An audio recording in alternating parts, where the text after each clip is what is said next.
turn that off. All right, guys, we will get started here this morning. Thank you for hanging out with us today at FRC Training Day. Um, we are going to be talking a little bit about student leadership and how you can empower your students to lead on the team. This is applicable whether you are a coach, a mentor that may be able to help facilitate some of this, or if you're a student yourself and want to maybe help grow your team's leadership. So, quick background: who we are, why we're talking. My name is Brian. I'm the head coach of Team 930. This will be my 15th season as a part of FRC. I was on Team 930 as a student. I was in Lego League before that. So, all in all, about 20 years of first experience. Um, in my day job, I am a innovation R&D manager at a company called Tapco. They make cool, flashy stop signs and light up stuff on the roadways to keep people safe. That's who I am. Hi, my name is Abby Eschmeyer. I am a Team 930 project management mentor and a very recent alumni of Team 930. I'm a computer science student at the Milwaukee School of Engineering, and I am a project lead intern at TAPCO as well. All right, today, just a quick overview of what we'll be talking about. So a little bit first on just why we should empower students to lead, right? Why is it a useful thing to be doing in a program about building robots? We'll go over a little bit about Team 930's leadership structure, what's worked for us, the leadership selection process, how we choose those student leaders, and then going into how the student leaders and mentors of our team, how they communicate with one another, with the team itself, and finally some of the things that we do to set up our leaders for success. So why do we want to empower our leaders, right? Well-prepared student leaders will help their teams excel better in the program. So having good student leaders will help with your transfer of knowledge, right? If you've got students that are set up to not just do the work themselves, but train on how to lead others and inspire them to do work, that's going to create this good turnover of information from the older students into the rookies and younger students. Um, they student leaders, you can develop those good role models, right? When a new freshman or a new rookie joins the team, they're going to look up to those junior seniors, those students at the top that have been there a while, as a role model for how to act. And so, if your team invests in making sure that those students in those leadership positions know how to communicate, know how to approach different situations, know how to lead the team, that's what your students are going to see. Um, one of my favorite role model teams that I look to a lot is Citrus Circuits. Mike Grosseto is the head coach there, and he did a really great presentation on leadership. One of the things that stuck out to me in there was he said, "More is caught than taught." So basically, it's you can stand up, your coaches can stand there and teach stuff to you, right, and kind of present like this all day long. But what's going to be retained better by students is just what they see in every day, right? What they're experiencing. So, teaching and workshops is really great as a starting point, but it's going to be what your student leaders embody day after day. That's what's going to really stick with the team and drive the culture of it. Speaking of culture, you get what you celebrate by training and providing resources to your student leaders. And you can celebrate the good communication. You can celebrate the good leadership. And again, the younger students, right, they see that, hey, if this student is really good at speaking, if they're good at organizing, if they're good at working, a good team player, and they get to be in a leadership position, that's what's celebrated by your team. That's what you want to do to build a good culture. And lastly, it makes you more competitive both on and off the field. If you've got good leaders, when it's time to get the robotic competition and you're trying to make sure you're getting out onto the field in time, or you're getting through inspection, um, good leaders will be able to, if there's any hiccups, right? If the robot breaks down, they're not going to freak out. They're not going to do anything crazy. They're going to be trained to how do we work together as a team? How do we get through this and get to the next match? The other part I'll touch on is, robotics, right? FIRST Robotics is very much great at teaching hands-on skills, and there's a lot out there for teaching the technical skills. The same should be done for all of your soft skills. So students will come in with natural talent. I'm sure a lot of you guys, right, come in with you've got just a knack for programming, or you're pretty good at design already, or maybe you're really good at strategy, or even media marketing. Um, but that talent only goes so far, and so that's why you come into robotics and you learn how to how to refine that, and how to you go through CAD training, you go through programming training, you go through all these things. The same should be done for leadership, and because it's not just automatic, right? Students, you may have some freshmen that come in and they're pretty mature, they're well spoken, but that talent only goes so far. You need to provide them with tools on how to elevate that. And there's not one right way to lead. There's many different styles, and those are very applicable. So being sure to give the students that training, that experience to help them out. All right, so a part of this presentation is going to be a little bit of Q&A with you guys. We have a couple of teams here, and we just want to know what kind of leadership positions or structures do your teams use? This could look like maybe presidents and vice presidents, or captains, co-captains, or just the sub-teams that you might break your teams up into. So does anyone want to share what kind of team structure that they have? Or no structure is also a valid answer. If maybe you're a newer team and you haven't done this, or just not part of it. So I see a bunch of laser folks over here. What do you guys have any sort of leadership positions on your team?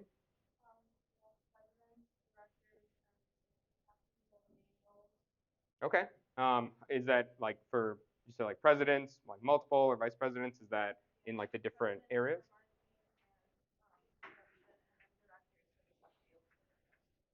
Okay. Very cool. We kind of have a similar structure too. So we have what we call like leads for specific sections. So we have like an electrical, programming, fundraising, and business lead, and mechanical. So Excellent. Very cool. awesome. That's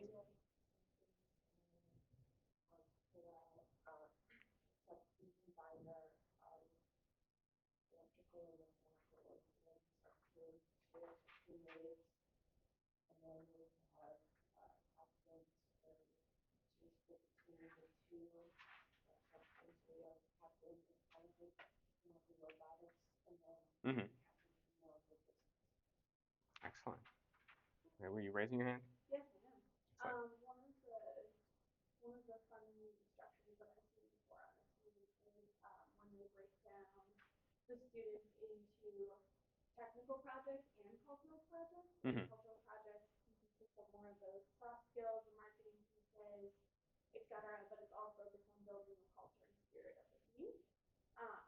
Because at that point, especially when you're just starting off as a rookie team, everyone's contributing to what the culture of the team is, what the attitude of the team is, etc. Mm-hmm. So being able to do both kind of prevents people from getting sequestered in certain areas without having an opportunity to do that technical training piece or that soft skill training piece. Because if you can't talk to people, how will you be able to advocate for yourself in the job? Let's teach you guys how to do that. Mm-hmm. Excellent. Awesome. Yeah. So it sounds like there's some good variety of things in there. All right. This is Team 930's leadership structure. So we break our team into 5 sub-teams: strategy, first impact, electromechanical, programming, and business. Starting with our strategy team, this very clearly, they are in charge of our strategy. So they deal with our scouting app and scouting processes, both at competition, before competition, and after competition, as well as they deal with some of the match strategy and pick list discussions. Our strategy team has one functional lead. It is a smaller team, usually 2 to 3 students, with one of those students being a lead. Our first impact team, again, one of our smaller sub teams, they deal with the first impact process. So this is our essay, our executive summaries. They deal with a lot of our outreach. They help make our video and any of the materials that may be needed for the presentation, as well as the actual presentation itself. This is typically the couple of students that are involved in the presentation and any other students who may be involved in writing the essays or creating the materials. This has one functional lead as well. Our electromechanical team, this is the very physical part of building the robot. So the electromechanical team has one functional lead, and we break it up into 3 different subgroups. We have our CAD and design team, our electrical team, and our fabrication team. So our CAD and design team, very obviously, they deal with the CAD and design of our robots. They work a lot with 3D printing, and they are the basis for a lot of our iterative nature of our robot design every year. Our electrical team deals with the wiring of the robot. They typically come in after fab is done, and they wire everything. And our fabrication is a lot of the machine shop side, making sure that everything is getting machined, working with the CNC, working with the lathe. So each of these three subgroups has a sub lead. Ellery is our electrical lead. And they work with the electromechanical lead to figure out what is going to happen with the robot, what does the sequence of events need to happen before the robot is completed and can be handed off to other parts of the team or can go to a competition. And the electromechanical lead kind of oversees this whole process.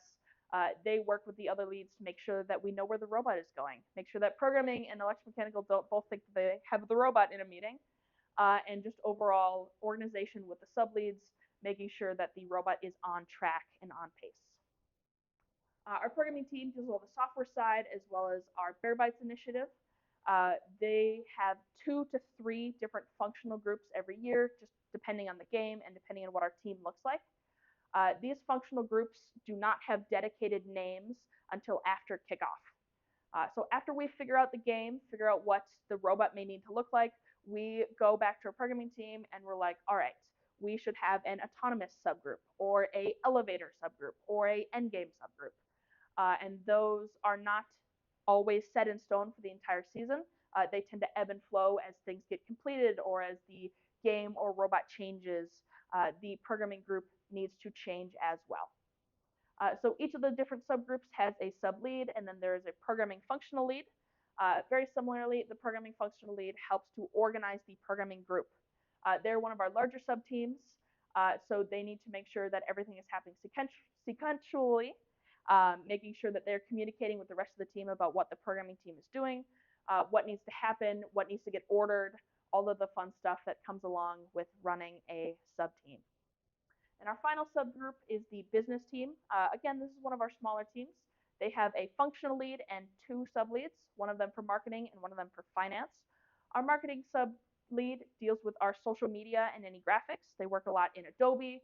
They work with our First Impact group with creating the marketing materials that may be needed or promoting our outreach on our social media. They work on our websites, all that fun stuff. Our finance lead deals with our finances. They help us make a budget. They help us stay on that budget. They communicate with the rest of the team what their budgets are and hopefully help them stay below what their threshold is, or at least around that. And they are led by a business functional lead who kind of oversees the process, makes sure that we are staying organized. They also assist with sponsors, with the websites, making sure that all of our outreach is going smoothly, and they communicate throughout the team to make sure that the business team is correctly displaying what we as a team want, both publicly and also creating things that we are proud of to display from Team 930. And kind of overarching all of the sub-teams is the program manager. So the program manager is not affiliated with any one sub-team. It is the highest leadership position that a student can hold on the team. I was the program manager for the last 2 seasons, and when I first applied, I was told it is the closest thing a student can be to a mentor. And I really think that has held true over the last 2 years. It is a more hands-off role, not working specifically with any sub-team or even the robot itself. We've had program managers come from almost every different subgroup on the board. There's no really set path. It is just a student who is very organized, very committed to the team, and wants to see them succeed. They tend to organize our Trello, which is our Kanban project management system that we'll talk about a little bit later. They organize our lead meetings, which I'll touch into a little bit more in a bit. And they assist the mentors in keeping the team running and making sure nothing falls through the cracks. Excellent. So as you can see, right, we've got a lot of different student leadership positions on the team. So how we go about selecting those leads? We go through an interview process with our team. So all the students that are interested in one of those leadership positions will have to go through a formal interview. And a few years back, we actually expanded this so that all of our returning students also have to do that. Rookies get a free pass. They get to just join the team, see what it's all about.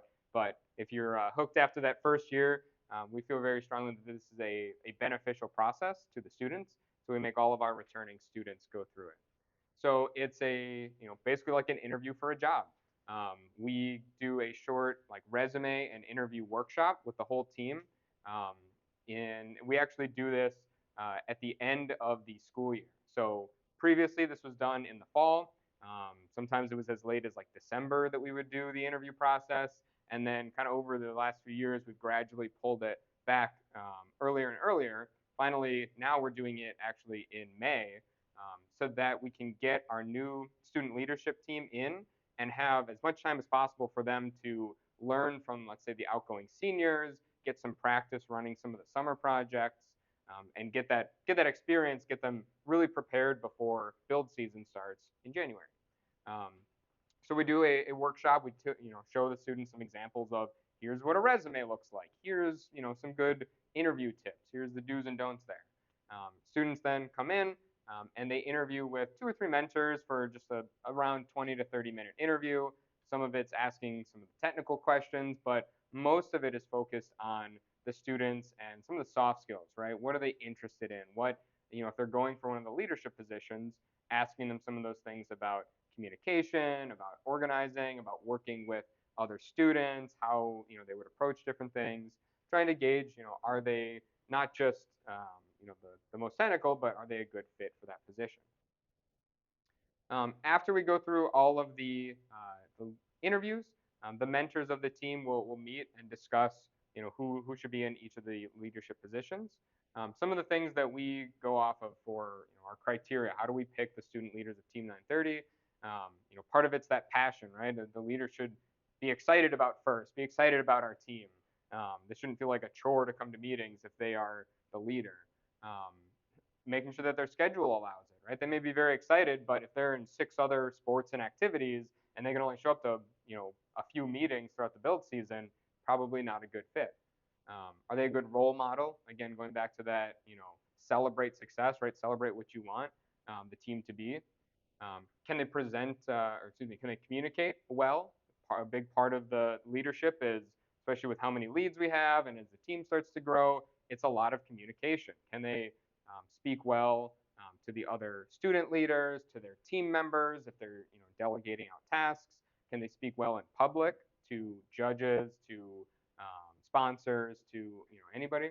And are they okay being more hands off? And that one's it ebbs and flows a little bit, each season. But sometimes you get students that are very sharp technically, but they always want to be the ones in the robot, in the CAD, in the software, right, doing the work themselves. And part of that transition to a leader is knowing, okay, I got to take a little bit step back. If I just come in and I'm working the whole time, that doesn't leave any time to be talking with your team, your team members, talking with the other leaders, organizing and getting a plan. Um, Often there is still opportunities for these leaders to have a hand, right? They can design something, they can write some lines of code, but that's more secondary to their leadership responsibilities. A few factors that don't automatically award students a leadership position that I think is good to communicate, especially to some of our younger students on our team, right? So it's not just who comes to the most meetings. You have someone come to every single meeting. That doesn't equate to being a good leader. It's not who's the oldest. We've had plenty of times we've selected a sophomore or a junior over a senior because they just fit the position better. It's not the best robot designer or the most technical. Yes, having good technical understanding feeds into being a good leader because you can better maybe plan ahead, right? If you know how the robot's got to all get assembled, then that may help you as a leader better plan out work for your team members. But just being a really good designer and designing the best robot doesn't mean you're the best leader. Um, and as well, you could be a member of your drive team, you could be on your first impact, you could be a dean's list. Like those are all kind of elevated position or prestigious awards or recognitions. Again, that doesn't automatically equate to you're the best position to lead other students and be a leader for the team. So good things to keep in mind. All right, it's time for another poll. This time we're talking about communication. So we want to know what kind of tools or methods do your leaders or just your team use to communicate. This could be communicate with each other, communicate with your mentors, or just communicate with other members of the team. Pick on laser group again. You guys you're like, I'm looking diagonally, so you're right in my line of view. What are your leaders? How do you guys communicate as leaders?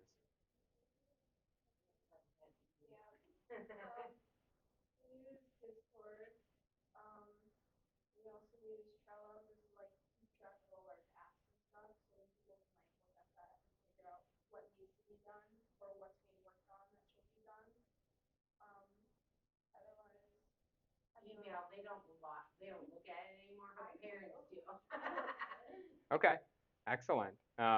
Do you get so like the leaders of the team, the presidents, the vice presidents, if you guys are collaborating about planning out work, is that typically over Discord? Is that like in person at meetings? Does it kind of vary?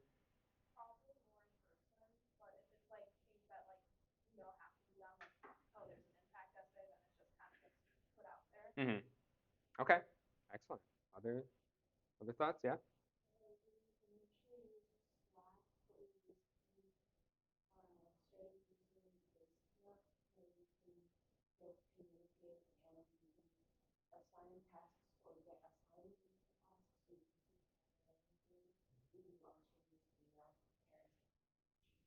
Excellent. Very cool. Any other thoughts, inputs? Those sound like good tools to use for communication. All right, so these are a couple of things that we use for our leadership communication. First things first, we have what we call lead meetings, which are meetings of the leads. So this is a time, it's 30 minutes before every single team meeting. In the build season. In the build season, that leads and mentors come into a shop early and they discuss a plan for the meeting. So typically, the program manager runs these meetings. They start with a little bit of announcements. If there's anything that needs to go out to the leads or to the team right away, they make that announcement, and then it gets broken up into sub-team discussion time. This is usually 5 to 10 minutes of all of the sub-team leads getting together, talking to each other, saying, hey, this robot needs to be completed for our competition in 2 weeks. What still needs to happen before we can hand it off to programming? Or programming, the code isn't at the right spot. What needs to happen? Or our first impact essay needs to get written. All that fun stuff that needs to happen in order to be a competitive robot and a competitive team. Typically, while they're discussing, they are updating their Trello cards by themselves. So they all have Trello up in their computer. They're all able to edit it, and they can move tasks, add tasks, delete tasks, whatever it may be, into the today column. Make sure that all of the things that need to happen are staying updated in the backlog. Especially if, as they're brainstorming and talking, they think of new things that still need to happen. Making sure those are all captured usually happens in this time. And it's really just a dedicated time for different sub-team planning without the chaos of having maybe the whole team around.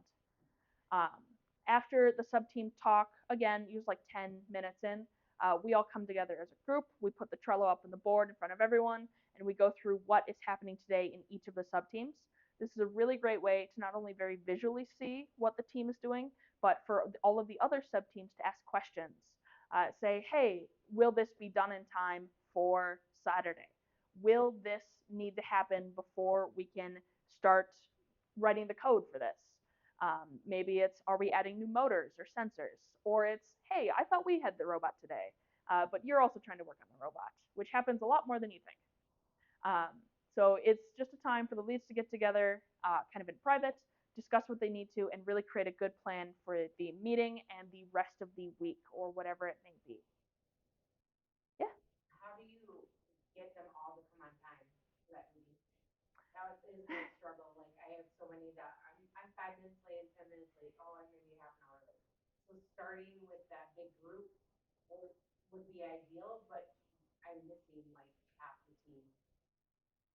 Mm-hmm. Yeah, and that is something that that we run into. We do try to stress with the whole team, but especially the leads. Um, part of that, like when they're interviewing, when we're discussing that, we actually have kind of job descriptions for the leads, and part of that's just setting the expectation that hey, we're at 5 o'clock we're starting the lead meeting, and we need all the leads here to to get that input. Um, And sometimes it's, discussing, is it a conflict? Is it, I'm coming from another sport? Is there something predictable that we can work around? We really try to stress the consistency. If they're on Tuesdays and Thursdays, I'm always going to be 10 minutes late to the lead meeting. Okay, as long as you're here then at that time, we can plan around that. We can, let's say, start with a different group. We'll come to you when you arrive. And or if it's, especially for the leadership stuff, then it might be working with those leads to say, okay, if you can't make the lead meeting, then we need you to update your tasks in Trello ahead of time. We need you to, send us just a quick blurb in Slack about, here's the tasks in Trello, here's what people need to do. I'll be there at 6 o'clock when I'm done with driver's ed or something, and then doing that. So it's kind of a combination of just working with them if there's something predictable, but also setting the expectations and making sure that the leaders are holding each other accountable and the mentors are holding the students accountable to, you got to be here. This is really important. We got a lot of work to do. Make sure that they're there on time. Yeah. Moving into Slack. So we use Slack for all of our team communication. We've used it for several years now, and it's worked out well for us. But every year we have a leads and mentors only channel that really is another place for any announcements or any information that may not need to be out to the whole team right away, or maybe we are looking for a very specific input on things. And it's also another place for mentors or other leads to ask, hey, where's this at throughout the season? Where is the robot going? What is going on? Um, a part of this is leads sometimes get input on maybe whole team decisions. Maybe if we're invited to different demos or to various outreach events, saying, hey guys, what do you think we should be doing? Is this a good focus for us? Is anyone even available for these times? As well as they get some information before the rest of the team, just as a nature of their role. A lot of that's just a plan for, that the leads can plan. So if we're making changes to the schedule, making changes to the, what's happening, right? The leads can prepare for that and then help the mentors, right, communicate down to the student. All right, and then another big part of our leadership communication is what we call our annual goal setting retreat. It is a retreat because it is outside of our normal meeting times and places. So 2 years ago, we went to our local library. This past fall, we were at one of our sponsors' offices. Just it gets kids out of the building, gets the mentors out of the building. They normally happen on Saturdays because it's a pretty much whole day event. But it's a nice way to kind of get a change of scenery before you sit and you discuss your goals for the season. So this is a event that can either happen with the whole team or just your leadership team. We have done it with both. We did it with the whole team 2 years ago at the library, and then just our leadership team just a couple of months ago. Running it with just the leadership team, it was a smaller group of kids, but they were able to get their ideas out faster. They were able to work with students that they may feel more comfortable with.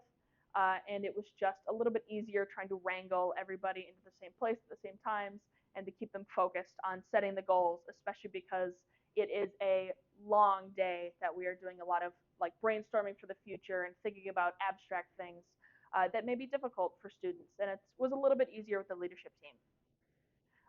The day kind of starts with a review of the season. What did we do last year? What were our goals last year? Did we accomplish them? Did we fall short? Kind of seeing where did we go too far? What goals were too easy? Maybe you want to step it up this year. As well as just a season recap. How did the season go? How were our competitions? How did we feel about the season? And getting some of their input on that. We then go into a ground rules activity. This is just an easy way to say, hey, what do we need to feel safe, engaged? What makes us want to come to robots every day or every meeting? And these can be as simple as making sure everyone is included in discussions. It can be, hey, don't eat all the snacks in the shop. Just things that we feel are a good way to keep everyone engaged, keep everyone happy, and the leads set those as ground rules. And then once they set their ground rules, we go around and we all verbally agree to them, the leads and mentors who may be at this event. After ground rules, we go into a team alignment activity. So making sure that everyone is aligned on a couple of things, our documentation processes, how we are using Trello as a team and as a leadership, What outreach events are we putting time into, especially as we grow and we want to start new things, but we're also trying to grow the current ideas that we have, making sure that something isn't becoming a drain on a sub team or a drain on the team that we don't want it to be. So a lot of this team alignment can happen over a lunch break or over just a discussion with the leads saying, hey, we are currently doing XYZ. How do we feel about them? Do we like them? Do we not? Do we want to expand them? Do we want to shrink them back? What does this look like for the next year of Team 930? After these activities, we go into, oh yeah. Nice. Super question. Um, have there been? Do you have an example of a time where you had to either shrink or remove a goal no longer serve the team or the direction you are heading? Because that can always be really hard to decide what to let go of in order to succeed elsewhere. Mm-hmm.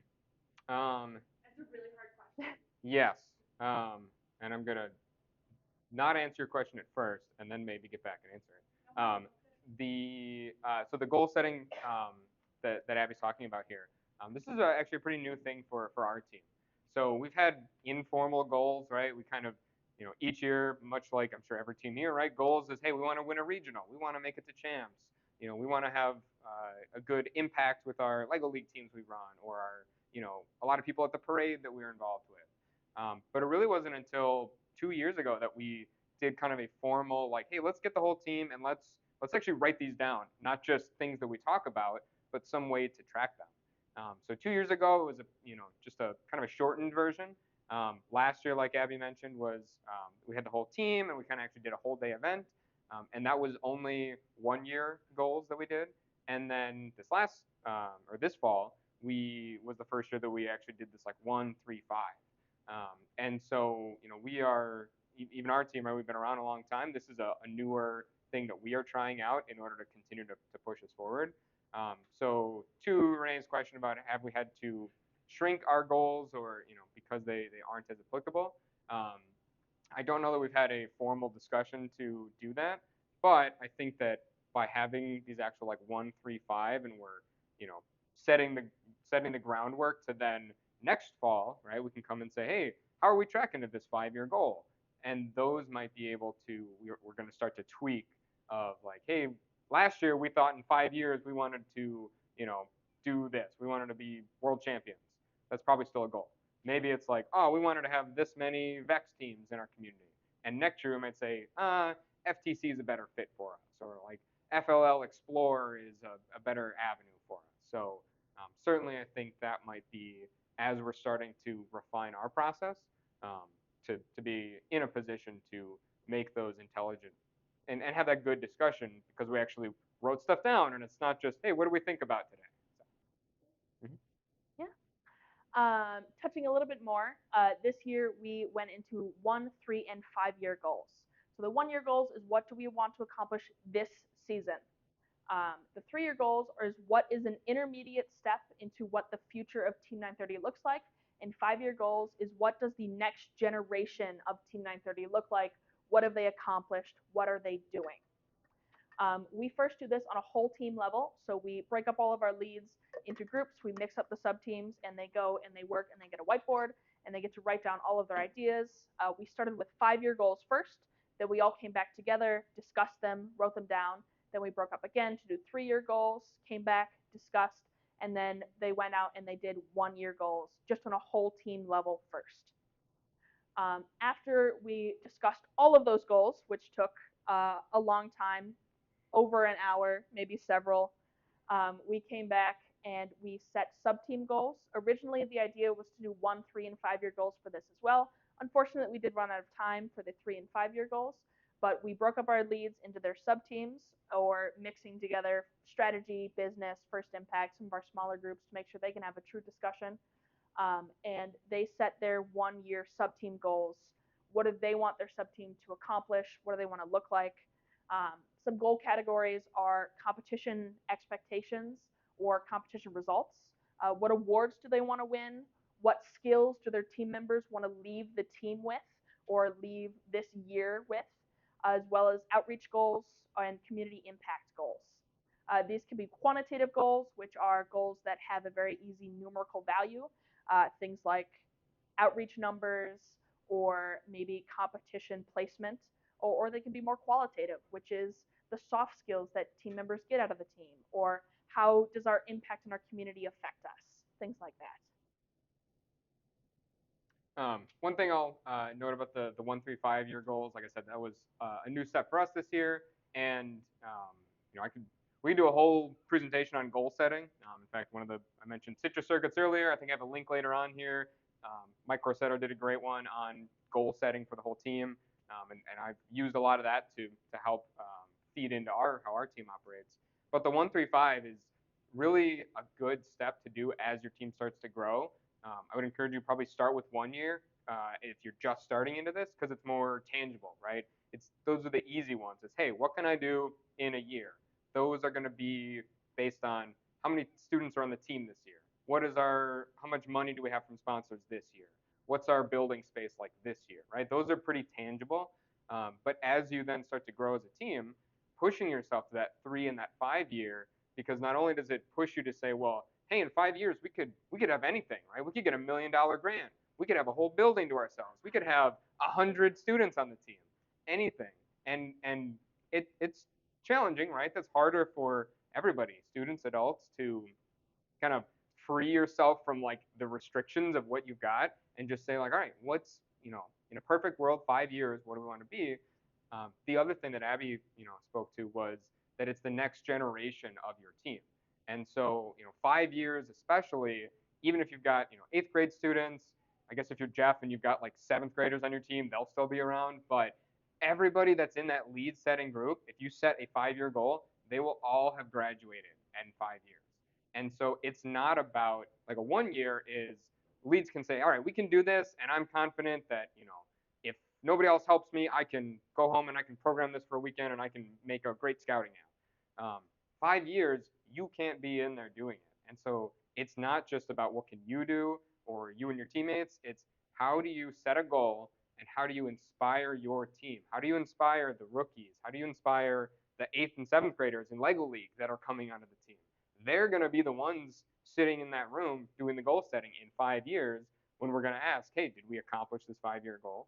And so it's a different mindset, and it's good fuel for your leaders to say, all right, how can I impact my team now? If I'm a senior, how can I set the team up for success so that in 5 years they're going to get to this goal? It's pretty cool, pretty powerful for leaders. Another way that we kind of keep in touch with our goals is we actually print them out and we put them on the wall of our shop. And then every couple of weeks, every couple of months, depending on how busy the build season gets, at the start of the meeting, we're like, hey, this is the goal that we had. Are we on track? Have we completed it? Where are we at? And it helps us kind of realign the team, be like, oh yeah, we wanted to start 5 Lego League teams. Lego League starts tomorrow. Kind of like, what do we need to do? What do we need to get refocused on? And it also makes some decisions during the build season easier if the entire team has the same goals. Maybe some things that are out of the team alignment are easier to say, hey, we set these goals as a team. This is a thing that we all agreed to work towards. This is what needs to happen to achieve those goals. Yeah. So this is the first year you set the 1-5 year goals. Correct. Okay. So then as you're reviewing it, my recommendation is you use the stoplight method. And so red means like you haven't started it whatsoever, and that might be okay because there might be a 3 year goal that will go to a 5 year goal. Um, and just recognizing where those red spots are is good. But then yellow means that you started working towards it, and then there are steps that you can take to get there. And then the green, of course, means that you've either hit that goal or sustaining that goal, etc.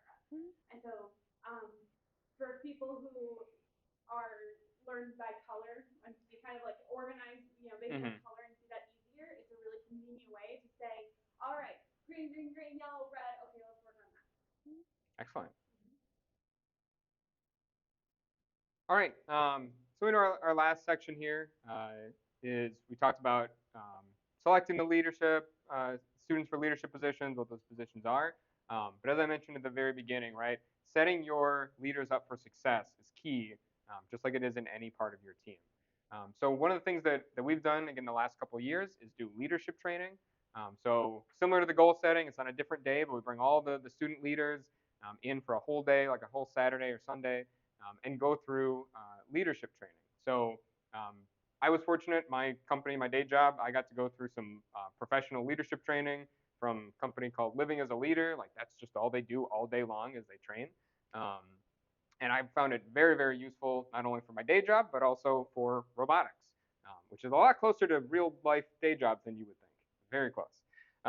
And so I was able to take a lot of that, take my binder that I got, and turn it into pull out the things that are relevant for our team and for students. Um, and so some of the things that we talked about there is like communication styles. We actually have all the students and mentors take a shortened version of like it's kind of like the Myers Briggs, but instead of personality, it's how do you communicate? Are you very social? Are you more reserved? Are you factual? Are you emotional? And we map it all out and we show where all of our student leaders are on that board. And then we talk about what those different communication styles are. If you're in like opposite sides of the wheel and you're trying to communicate, how can you tweak your style to maybe work better with somebody else? We go through some tools on how to give feedback. Um, which is really key for students, right? To talk, especially when it's maybe a peer. That can be a difficult conversation. It can be a difficult conversation for adults to give feedback if it's a student maybe isn't performing or it's something's not right. And so giving guidance on how to have that conversation, success tracks, and then even like common mistakes of leaders, just so that make our students more aware of like, oh, maybe I'm doing this and I didn't even know it, or maybe someone else is. And then as student leaders, right, having the safety of saying, hey, I can give feedback to my fellow student leader that's saying maybe you should focus a little bit on this. We also align on expectations for all the leaders. So again, what do we expect of each other? We go through more of the tangible or the tactical of like the tools, the procedures, and make sure we're all set for Trello, for Slack, for the lead meetings, all of that kind of stuff. And then this one's maybe a little bit more geared towards the mentors, but for myself, right, I try to check in with our student leaders. So not just give them that training in the fall to prep them, but also then checking in throughout the build season. Um, and throughout, like especially in build season, there's so much that happens. There's so much going on. I try to check in at least weekly, and it's just it could be a really short, just hey Abby, how are things going? Any issues that you're having, or it can be a more kind of bring them aside, you carve out some time for each of your leaders and have kind of like a one-on-one meeting. So really it's you tailor it to the individual, right? Some students are more soft-spoken, they don't want to sit down and have a whole long conversation and keep it light. Here's a couple from one of the leadership trainings I did that can help as mentors. How do you have that conversation? You could say, hey, what's getting better? What's been good the last week of working with your students, with the team? What's getting worse, and how can we as mentors help those students? Um, Mentors are we are the leader of leaders when it comes to it, and that was as part of this program, that was what they called it, leader of leaders. And so our job is to we need to set the students up for success, not just jump in and do that work. And so equally on the student side, right, you should be going to your mentors asking for advice on maybe how to handle if a student is not showing up a bunch, right, or they come and they're playing games at all the meetings, how to do that. And it's going to be a collaboration between the student leaders and the mentors to solve that. So mentors, right, we're here to give you tools for your leadership toolbox, how to address the situation, how to give feedback, how to listen, and work together between a student leader and their team members to solve that challenge. Um, this continues after graduation, absolutely. So I've had several really good conversations with some recent alumni, some alumni that graduated 5 years ago that are out running their own teams, FRC teams, um, and remind them that hey, every good mentor has their own mentors. I've got mentors in FRC, I've got mentors at work where I go talk to them and say, hey, I'm not sure how to handle this situation. What do you think? I have my own mentors, and we as mentors, right, we can provide that to students, and that's a great way to empower them to continue on in first, so that it helps, with the lower the learning curve to transitioning from a student to a mentor of another team. All right, so just to kind of wrap up, some final thoughts.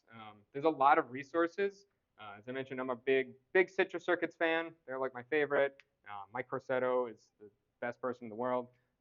So we'll send this out, but they've got some presentations. So I linked there for outreach, like outreach leadership, building a student leadership culture. If you go watch that, you'll probably be like, huh, Brian stole some of this stuff from that presentation. Sure did, because it's really good stuff. They do fall workshops every year at their off-season event. So there's some great FRC specific resources available that I'd highly encourage you guys to look at, as well as just other general leadership information. Like I said, I had a professional adult leadership training, and that stuff's equally useful to our student leaders that are here. Developing your student leaders really should have the same emphasis as teaching the technical robot design practices. You're going to get just as much out of leadership training and being able to practice being a lead as you are going to be for getting training on how to CAD and practice designing a robot or programming or strategy or graphic design. Um, and just like everything else, this is your chance to try something out and fail and learn from it in a safe environment within the team where you've got that fallback of mentors to help you or other peer student leaders to help you. And it's our job as mentors to provide that training, those easy resources. Um, I encourage you guys to discuss leadership, with your teams. From the folks in here, it sounds like you guys have good, like formal lead positions, which is awesome. You're going through some of that stuff already. But talking through that, our leadership structure that you saw earlier, that is far from what it looked like when I was a student on the team. Because we've grown as a team, we've changed, we've tried to adapt things because we try something and it doesn't work. And that kind of speaks to the second point on here is that it should be iterative. Um, find that balance though. Sometimes you might try something out and you're like, this leadership structure isn't working. We got to change it. Sometimes that's necessary, but there is a risk of the too much change for your team, right? If the students come in each year and they're like, what's the lead structure going to be this year? Nobody knows. Maybe we'll have like 10 presidents. Maybe this year will be one like grand poobah of robot. You never know what it's going to be. That you got to have enough stability in your team leadership, but tweak it, see what works, and really at the end of the day, the best leadership structure is one that is going to work for your team. Every team is different. Every team's size is different. We came up with ours a little bit because we were growing as a team, and so the first year that we implemented that structure, like half of the team was leads, and probably not the ideal ratio, but we set that because we wanted to grow into it in the future, and we've grown a little bit, and it has served us well in that regard. So. Trying to think about anything else. I think that's mostly it. Really, it's leadership's key.